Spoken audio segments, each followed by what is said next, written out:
Bismillahirrahmanirrahim. Assalamualaikum warahmatullahi wabarakatuh. Waalaikumsalam warahmatullahi wabarakatuh. Dan salam sejahtera buat seluruh sahabat dan sobat IPISO dimanapun Anda berada. Berjumpa lagi dengan saya, Suadi Idris Amir, tentunya di acara kesayangan kita, IPISO Rumah Edukasi.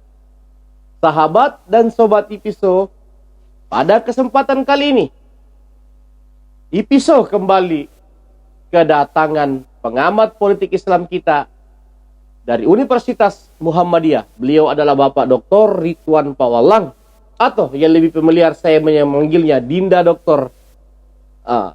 Untuk membeda tema diskusi pada kesempatan kali ini, yaitu Adnan dan Iyas beri sinyal akan maju sebagai calon gubernur, bukan calon wakil gubernur. Lantas, siapa yang beruntung bisa mendapatkan massa atau pendukung Nurdin Abdullah, mantan gubernur Sulawesi Selatan, yang kalau dalam pantauan IPISO, tim dan relawan Nurdin Abdullah ini masih solid sampai hari ini. Dan tentu siapa yang beruntung mendapatkan massa Nurdin Abdullah, maka potensi dia memenangkan Pilgub 2024 cukup besar atau sangat besar, sahabat dan sobat.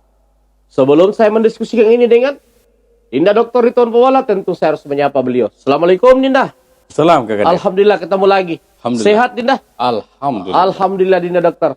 Baik Dinda Dokter, seperti tema kita. Kalau kita dalam kacamata IPISO, Adnan kelihatannya tidak srek ketika hanya disebut sebagai calon wakil. Sinyal-sinyal dari beberapa kepala daerah yang sempat saya temani berdiskusi menggambarkan bahwa Adnan kelihatannya bulat mengincar calon gubernur. Begitupun dengan Pak Iyas. Bisa dikatakan figur yang paling siap tempur hari ini adalah Pak Iyas. Walaupun Demokrat belum di tangan beliau. Seperti apa kita melihat keduanya? Dan kalau dikaitkan dengan massa Nurdin Abdullah yang solid hingga hari ini, tentu Iyas maupun Adnan maupun figur-figur lain seperti Andi Iwan Darmawan Aras dan Topan Pawe sangat mengharapkan dukungan dari massa Nurdin Abdullah. Namun tentu sangat tergantung bagaimana mereka melakukan pola pendekatan terhadap basis massa Nurdin Abdullah. Seperti apa kacamata dan analisis Dinda Dokter melihat sepak terjang dua sosok ini, Pak Adnan dan Pak Iyas, dalam menatap Pilgub? Silakan. Baik. Assalamualaikum warahmatullahi wabarakatuh. Sahabat dan sobat IPISO dimanapun berada, jumpa lagi di acara diskusi IPISO Rumah Edukasi. Terima kasih Kak Kadir telah mengundang saya pada kesempatan ini untuk mendiskusikan. Barangkali tema ini adalah tema-tema yang cukup sentral lah ya dalam perhelatan diskursus perpolitikan di Sulawesi Selatan. Apalagi menyebut dua sosok figur ini, yang satu dianggap senior lah ya, Bapak Iyas Ilham Arif Sirajuddin, mantan wali kota Makassar 2 periode, politisi di beberapa partai. Perlu saya sampaikan. Seangkatan Pak Iksan, Bapak Adnan. Iya, betul. Yang kedua Kak Kadir, tentu saja Bapak Adnan ini adalah Bupati Goa 2 periode, menggantikan bapaknya, klan Yasin Limpo atau Pak Yasin Limpo. Tentu saja bahwa Pak Adnan ini bukan sekedar bagian daripada tubuh bapaknya, tetapi Pak Adnan ini betul-betul mampu menghadirkan dirinya, mendesain dirinya, ditambah faktor ya, ditambah faktor bagaimana klan ini mendesain kepemimpinan dalam keluarganya. Tentu saja bahwa sesungguhnya kedua figur ini adalah figur yang sebetulnya sangat masing-masing diharapkan oleh pendukungnya. Untuk tidak mengatakan rakyat Sulsel, tetapi bolehlah saya katakan pada pemirsa melalui episode ini bahwa masing-masing pendukungnya, loyalisnya ya, mengharapkan bahwa kedua figur ini tampil dalam perhelatan Pilgub 2024. Nah, kalau kita misalnya melihat gestur-gestur daripada yang ditampakkan, tentu saja kalau kita kaji Pak Adnan, ya betul apa yang disampaikan oleh Kak Kadir tadi, bahwa sesungguhnya komunikasi yang ada, memang Pak Adnan tampil hari ini sebagai figur bupati yang sedang merancang, mendesain, dan menggadang-gadang, mengincar Pilgub 2024 memang targetnya untuk 01. Kalaupun misalnya sulit untuk ke sana, barangkali ya tetap menjadi bupati. Tetapi sesungguhnya Klang ini memang didesain sebagai petarung. Nah, momentum saya kira 2024 adalah momentum yang sangat tepat, ya, momentum yang sangat strategis bagi sosok Pak Adnan untuk kemudian mengambil kesempatan itu untuk maju di Pilgub 2024 kan. Nah, kalau kita lihat dari seluruh instrumen yang jalan, Kak Kadir, tentu saja bahwa sesungguhnya instrumen PMI adalah bagian daripada kerja-kerja kemanusiaan.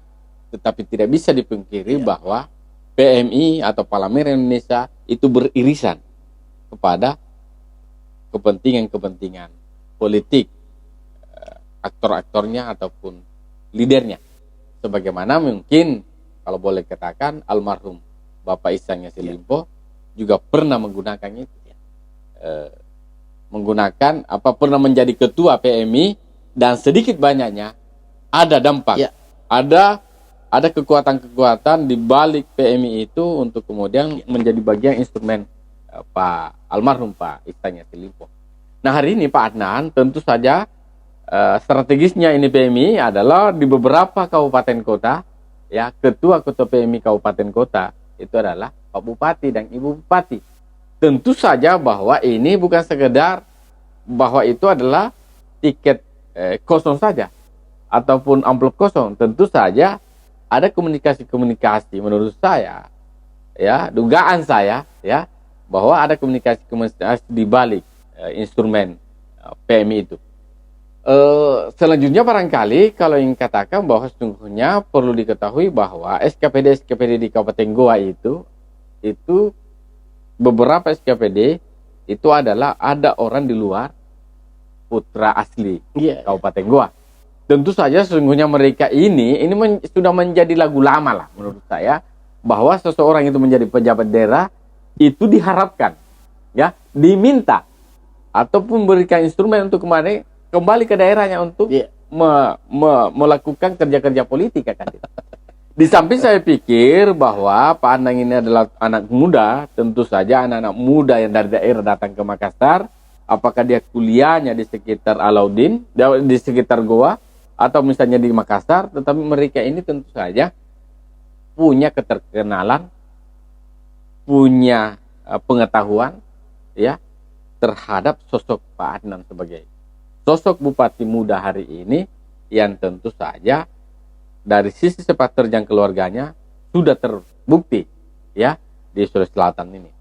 Nah, oleh sebab itu dari sisi misalnya posisi beliau sebagai bupati aktif hari ini 2 periode, tentu saja di kalangan elit-elit, ya, kelompok-kelompok yang kemudian punya kepentingan di kabupaten, saya pikir sudah kenal. Nah, saya melihat Kak Kadir bahwa sungguhnya posisi Pak Anang hari ini itu kurang lebih sama dengan Pak Nurdin Abdullah, bupati yang naik kelas, dan kawan-kawan sejawatnya bupati dan wali kota di daerah itu sudah kenal. Dan kalau misalnya Pak Anang ini kemudian mampu bisa mendesain ulang ataupun membaca tentang instrumen-instrumen yang dilakukan oleh Pak Ena, tentu saja itu bukan hal yang haram, ya, yang makruh untuk dilakukan. Tetapi kalau itu dalam rangka untuk kemudian menguatkan, menambah kekuatan, dan apalagi untuk meningkatkan kekuatan elektoral Pak Adnan, saya pikir itu sah-sah saja untuk dilakukan. Nah, itu saya pikir sebagai sebuah instrumen-instrumen. Saya pikir Klang ini, saya pikir kalau dia maju tentu saja sangat siap pada posisi itu. Yang kedua Kak Kadir, tentu saja politisi senior Bapak Ilham Arif Sirajuddin. Betul. Ya, anak mantan Bupati Goa. Kabupaten Goa. Ya kan? Kemudian tentu saja Wali Kota Makassar 2 periode, pernah di Golkar, pernah di Demokrat, dan hari ini juga beliau sedang berikhtiar dan beristikharah menunggu sebuah keputusan dari DPP apakah beliau akan mendapatkan kartu itu, SK itu untuk melanjutkan kepemimpinan Partai Demokrat di Sulsel. Yang saya pikir melalui forum episode ini pernah kita ulas bahwa sesungguhnya ketika Pak Yas tampil, maka itu sangat pertama itu akan menjadi bagian preferensi politik masyarakat di Sulawesi Selatan yang cukup seksi, kuat, potensinya ada. Yang kedua, mampu mendongkrak elektoral Partai Demokrat di Sulawesi Selatan. Jika sekiranya bukan lagi sekiranya, kita harus katakan melalui episode ini bahwa hadirnya kembali Pak Ilham Arif Sirajuddin itu untuk menatap Pilgub 2024. Betul. Bukan lagi menatapnya lain-lain. Iya. Karena sisa itu saya barangkali boleh kita memprediksi bahwa dalam ikhtiar dan rencana-rencana hidup dalam perjalanan karir politik Pak Ilham Arif Sirajuddin, sisa gubernur yang belum tercapai daripada cita-cita dan niatan-niatan politiknya. Tentu saja bahwa kalau kita melihat Pak Ilham Arif Sirajuddin ini adalah salah satu figur yang selalu mengkader anak-anak muda potensial untuk berada dan dipersiapkan dalam konteks politik. Artinya apa? Bahwa sesungguhnya Pak Ilham Arif Sirajuddin ini dari sisi potensi SDM, baik pada dirinya, keluarganya, dan timnya, saya kira sudah sangat lengkap untuk kemudian menjadi bagian daripada instrumen untuk pemenangan beliau di Pilgub 2024. Dan saya pikir semua orang tahu itu, bahwa Pak Ilham Sirajuddin ini ya, di samping loyal, beliau ini sangat royal terhadap anak-anak muda yang beliau sendiri desain sejak beliau menjadi wali kota sampai saat ini itu masih berjalan, dan saya pikir mereka ini sudah tumbuh besar hari ini dan sangat siap untuk kemudian membantu beliau dan siap untuk melanjutkan kinerja-kinerja instrumen-instrumen pemenangan beliau. Di samping itu saya pikir tentu saja partai politik itu hampir pasti menurut saya ya, kalau kita melihat daripada pergerakan-pergerakan diskusi-diskusi begitu pula dari pemberitaan media, dan tentu saja saya ingin katakan bahwa melalui episode saya pikir nama Bapak Ilham Arif Sirajuddin itu sangat dilekatkan, dalam arti bahwa sungguhnya kontribusi episode ini Kak Kadir tentu saja ikut juga mewarnai dan mendampingi membersamai Bapak Ilham Arif Sirajuddin baik menuju mendapatkan tiket SK ya DPP Partai Demokrat, begitu pula menuju Pilgub 2024. Artinya apa? Bahwa salah satu channel yang utama dan pertama barangkali yang mengikuti dan memperkenalkan, mengulas kembali menghidupkan kembali tanda petik tentang nama Ilham Arif Sirajuddin itu adalah program episode Kak Kadir. Saya pikir ini penting untuk saya sampaikan karena itu adalah sebuah fakta. Saya pikir ini adalah sebuah pengantar saja untuk dua sosok figur kita menjelas sebagai bagian daripada figur yang sedang mempersiapkan dirinya keduanya untuk menuju Pilgub 2024, bahwa keduanya itu sedang mempersiapkan untuk menjadi balon gubernur 2024 Kak Kadir. Baik, sahabat dan sobat episode.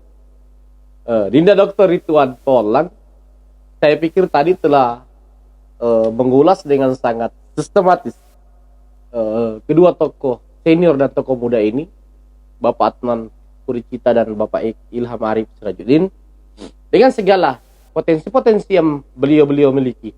Baik kita kembangkan, sahabat dan sobat episode. Baik tidak kalau dilihat dari kedua sosok ini, kedua-duanya dilihat cukup dekat dengan Pak Nurdin Abdullah.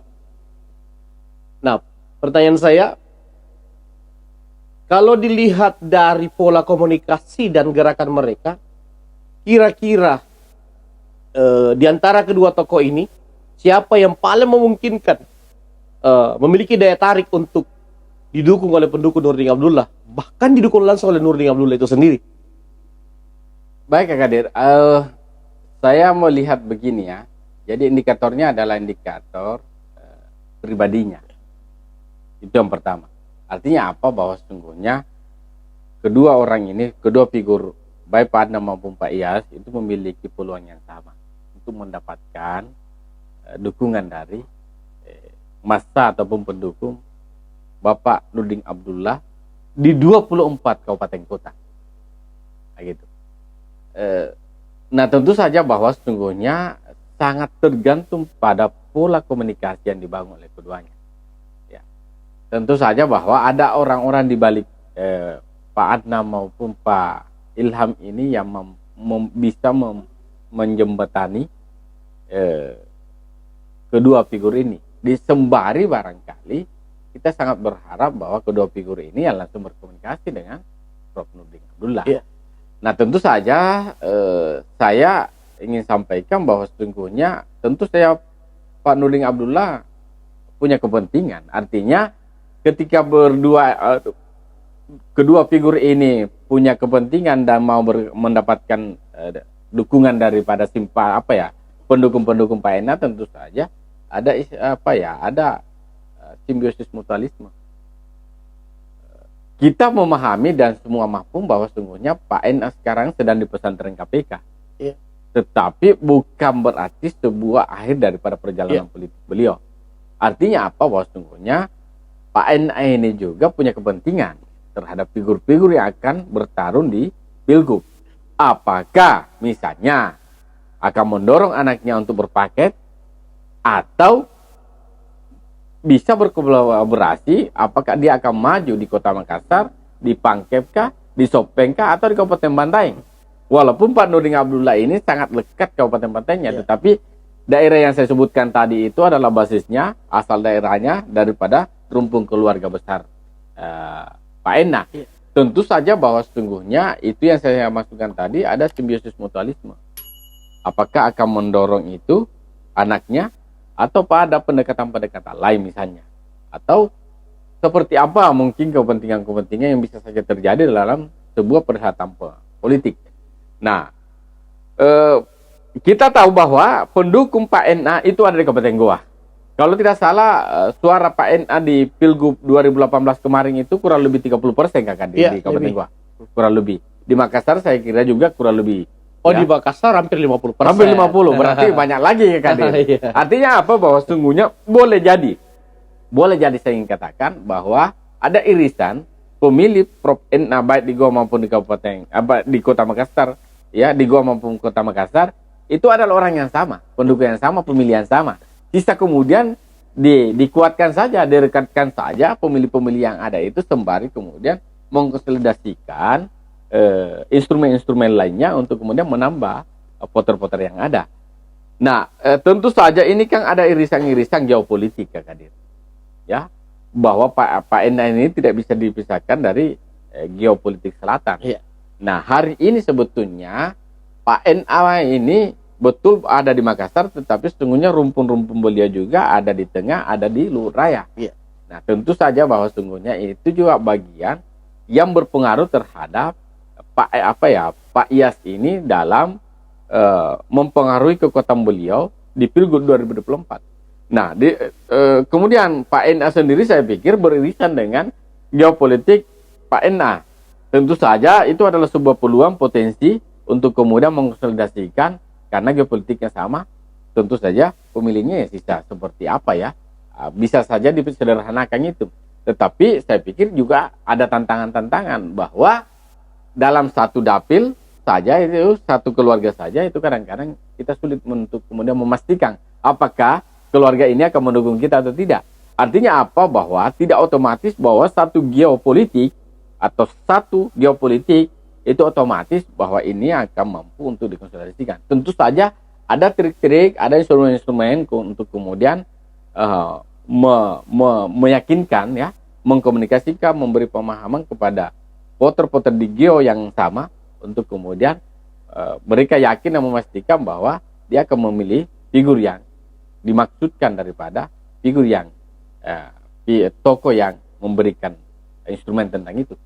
Nah, saya pikir bahwa memang sih bahwa komunikasi yang paling penting, dan saya pikir dalam komunikasi itu tentu saja ada bargaining politik, ada komitmen yang terbangun di antara mereka.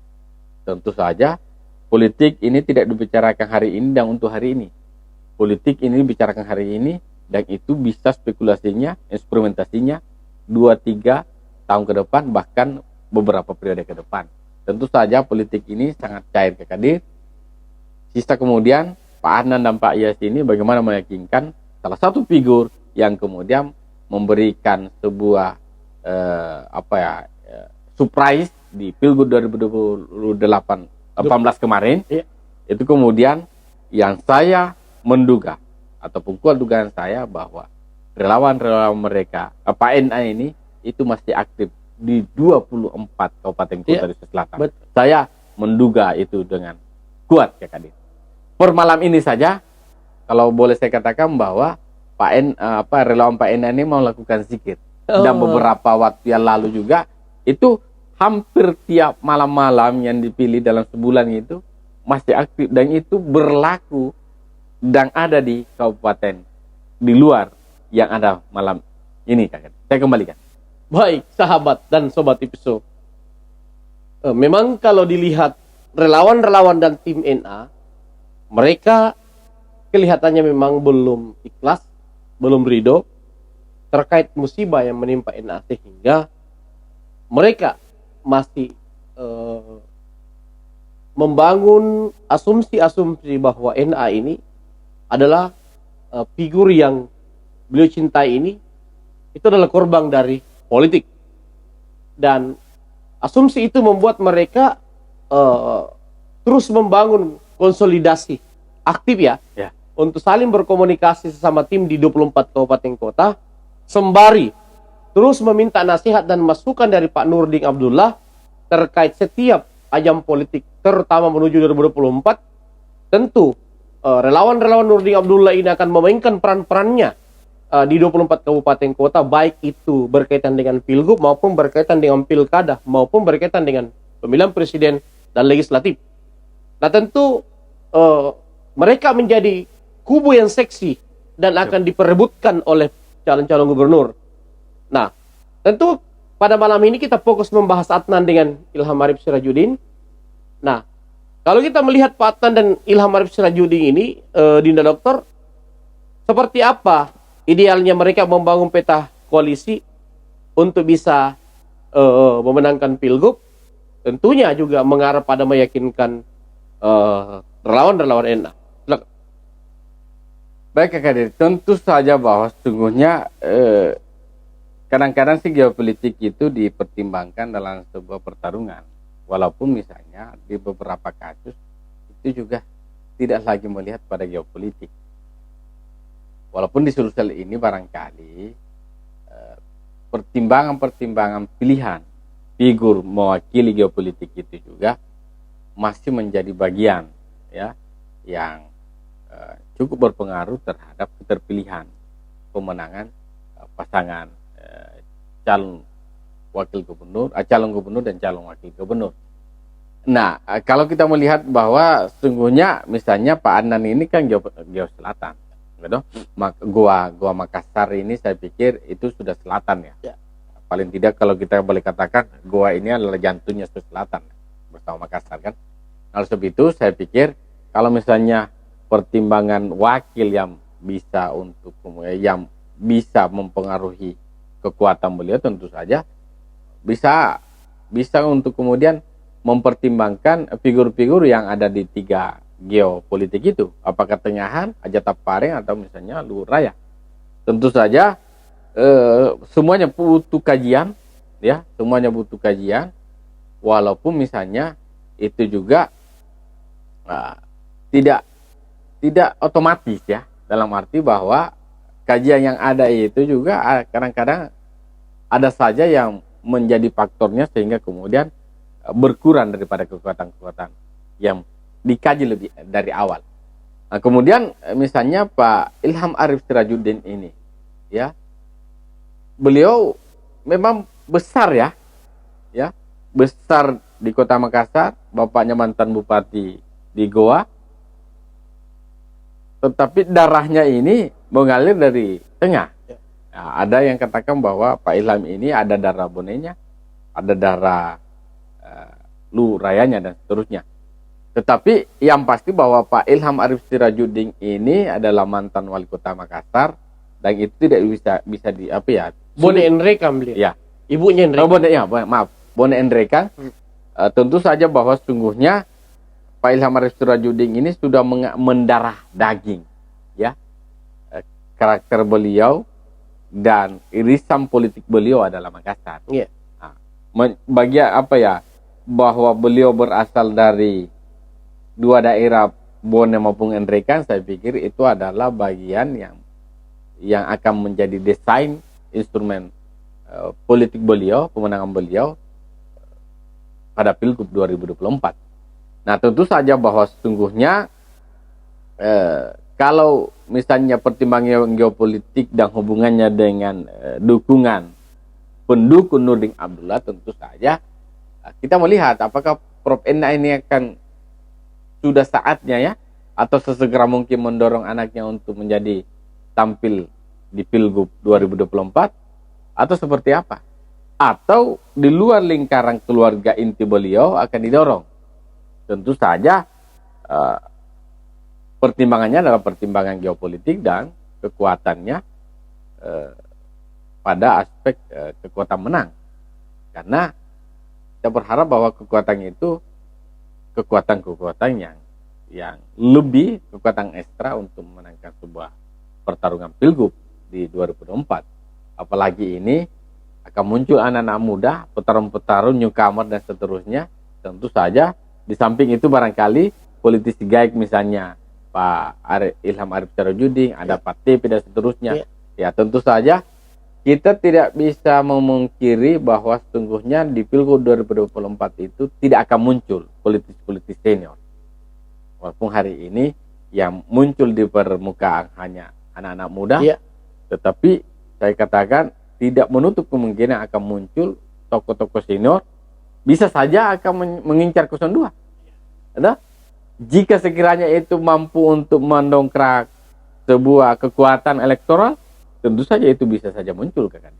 Nah, ini tentu saja sungguhnya ini perlu untuk kemudian dihitung, dikalkulasikan, dipertimbangkan oleh figur-figur yang muncul hari ini, termasuk Bapak Adnan dan Bapak Ilham Arif Sirajuddin. Saya kembalikan kan. Baik, sahabat dan sobat episode. Penggambaran dari Dr. Ridwan Pawalang, Adnan sebaiknya mempertimbangkan figur tengah dan utara. Pak Iyas pun harus mengkaji matang peta geopolitik dalam menciptakan peta koalisi, ya. Karena memang Sulawesi Selatan ini salah satu indikator penting adalah pemetaan peta politik yang harus kuat. Baik, saya pikir cukup ya kita membedah tema kita ya. Sahabat dan sobat episode, tentu berbicara tentang pilkada gubernur Sulawesi Selatan itu masih terlalu dini kalau kita ingin mengunci. Tentu analisis kita akan terus dikembangkan, terutama Pak Dr. Ridwan Pawalang, sebab kemungkinan besar memang Pilgub Sulawesi Selatan ini sangat dinamis. Dengan hadirnya Ilham Arif Sirajuddin membuat Sulawesi Selatan yang kemarin diprediksi akan kehilangan tokoh-tokoh senior yang sesaman dengan Pak Ilham, yang sesaman dengan Pak Sarul. Namun dengan hadirnya Pak Ilham membuat generasi senior masih ada yang muncul, dan tentu ini akan membuat masyarakat Sulawesi Selatan akan berpikir keras apakah mempertahankan generasi senior ini dengan memilih Pak Ilham, atau lebih mempertimbangkan munculnya generasi muda seperti Adnan Puricita, Andi Iwan Darmawan Aras, dan Andi Sudirman Sulaiman. Sampai jumpa Dinda Dokter pada diskusi berikutnya. Assalamualaikum warahmatullahi wabarakatuh.